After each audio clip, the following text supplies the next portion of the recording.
ಎಲ್ರಿಗೂ ನಮಸ್ಕಾರ. ನಮ್ಮ ಅಡುಗೆ ಚಾನಲ್ಗೆ ಸ್ವಾಗತ. ಇವತ್ತಿನ ವಿಶೇಷ ತೆಂಗಿನಕಾಯಿ, ಹುರ್ಗಡ್ಲೆ, ಕಡಲೆ ಬೀಜ ಯಾವುದನ್ನು ಉಪಯೋಗ ಮಾಡದೆ ರುಚಿಕರವಾಗಿರೋ ಅಂಥ ಚಟ್ನಿ ರೆಸಿಪಿ. ಮೊದಲನೇ ಸ್ಟೆಪ್ಪಲ್ಲಿ ಬಾಣಲೆನ ಇಟ್ಕೊಂಡಿದ್ದೀನಿ. ಎಣ್ಣೆ 2-3 ಚಮಚದಷ್ಟು ಎಣ್ಣೆ ಕ್ವಾಂಟಿಟಿ ಸ್ವಲ್ಪ ಜಾಸ್ತಿ ಹಾಕ್ಕೊಂಡಿದ್ದೀನಿ ಈ ರೆಸಿಪಿಯಲ್ಲಿ. ಜಾಸ್ತಿ ಎಣ್ಣೆ ಅನಿಸಿದ್ರೆ ಕಡಿಮೆ ಮಾಡ್ಕೊಳ್ಳಿ. ಮೆಂತ್ಯ ಕಾಳು ಸುಮಾರು ಸಣ್ಣ ಚಮಚದಲ್ಲಿ 1/4 ಚಮಚದಷ್ಟು, ಜೀರಿಗೆ 1 ಚಮಚದಷ್ಟು.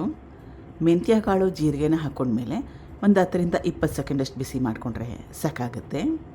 ಕಟ್ ಮಾಡಿ ಇಟ್ಕೊಂಡಿರೋ 2 ದೊಡ್ಡ ಈರುಳ್ಳಿ, ಬೆಳ್ಳುಳ್ಳಿ ಎಸಳು ಸುಮಾರು ಒಂದು 10-12, ಒಣಮೆಣಸಿನ್ಕಾಯಿ 2, ಹುಣಸೆ ಹಣ್ಣು ಸ್ವಲ್ಪ ಕಲಿಸ್ಕೊಂಡು ಈರುಳ್ಳಿ ಬೆಳ್ಳುಳ್ಳಿ ಮೆತ್ತಗಾಗಬೇಕು, ಸ್ವಲ್ಪ ಮಟ್ಟಕ್ಕಷ್ಟು ಹೊಂಬಣ್ಣ ಬರಬೇಕು, ಅಲ್ಲಿವರೆಗೂ ಬೇಯಿಸ್ಕೋಬೇಕು.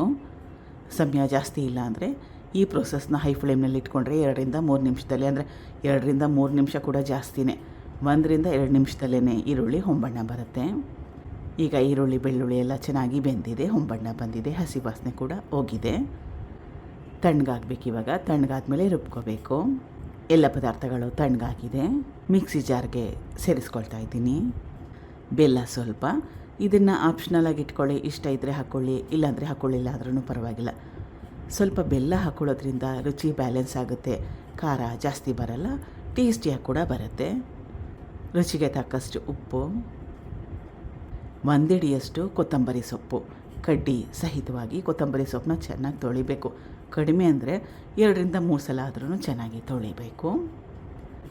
ಸ್ವಲ್ಪ ನೀರು, ರುಬ್ಕೋಬೇಕು. ರುಬ್ಕೊಂಡಿದ್ದಾಗಿದೆ. ಬೇರೆ ಬಟ್ಲಿಗೆ ಸೇರಿಸ್ಕೊಳ್ತಾ ಇದ್ದೀನಿ. ಒಗ್ಗರಣೆಗೇನು ನಾನು ಜಾಸ್ತಿ ಪದಾರ್ಥನ ಉಪಯೋಗ ಮಾಡಿರಲಿಲ್ಲ. ಎಣ್ಣೆ, ಜೀರಿಗೆ, ಸಾಸಿವೆ, ಕರಿಬೇವಿನ ಸೊಪ್ಪು. ತಿಂದ ಮೇಲೆ ವಾಯ್ಸ್ ಓವರ್ನ ಕೊಟ್ಟಿರೋದು ಸಖತ್ ಟೇಸ್ಟಿಯಾಗಿತ್ತು.